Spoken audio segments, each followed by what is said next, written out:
Anyway, moving forward guys, ito naman more positive energies pa yung nakikita natin mga kapiksi. So, hindi pa natatapos yung swerte nyo guys kasi magtutuloy-tuloy pa rin yung pagpasok ng mga magagandang opportunities na to sa paligid nyo guys. Itong mga magagandang opportunities na to, tutulungan kayo nito guys para umangat and sumakses yung inyong pamumuhay mga kapiksi. So, talagang yung etong mensahe na to guys, talagang panindigan ito, no? Mag-i-improve talaga yung sitwasyon nyo sa buhay nyo guys ngayong 2026. Paangat, pataas, pasakses, patagumpay yung path na meron kayo sa 2026 mga kapiksi. And ibig sabihin nung mga tagumpay na yon is the universe will give you more opportunities, no?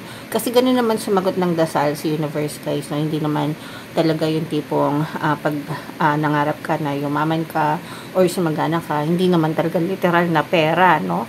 Na yung ipapadala sa iyo ni universe. It comes from opportunities, no? Kumbaga, opportunities yung ibibigay niya sa iyo.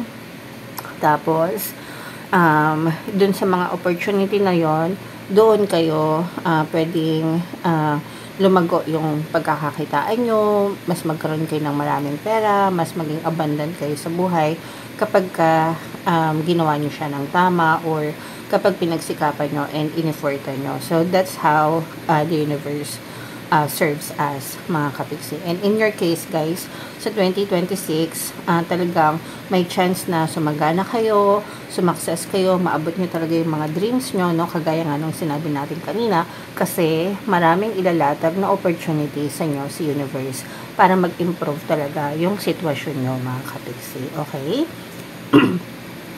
So, in every opportunity, guys, no, make sure na pag-isipan nyo mabuti, make sure na pag-aralan nyo mabuti, and effortan nyo to make it work for you para talagang sumagana kayo. Huwag nyong gagayahin yung mga corrupt na officials. Okay?